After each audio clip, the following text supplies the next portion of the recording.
أجاي يقول لي مفيدة قريدة قصيدة، أجاي لخبط في الكلمات، نصيحة مني تتحدانا ما حد غصبك، والشعر بريء مني على أساس هو الفالح. يا أخت عادك مبتدئة وفي عالم الشعر جديدة، روح اتعلم الشعر والشعر ما يقل موهبة، بعدين تعال من دول الثلاثة اختار اللي يعجبك.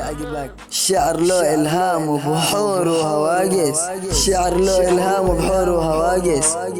انت من وين طلعت تتحدى بالقاء؟ اخترت الشخص الغلط من يقري الشعر بوريده، بتظن انك بتوجه لي من كلماتك البايخة، بقول لك ليش وباقي عاتبك من عندك وانا من عندي، فوقك دفيخ الدفيخ رعد ورعيده، انا كابوسك المزعج وبفضل راعبك.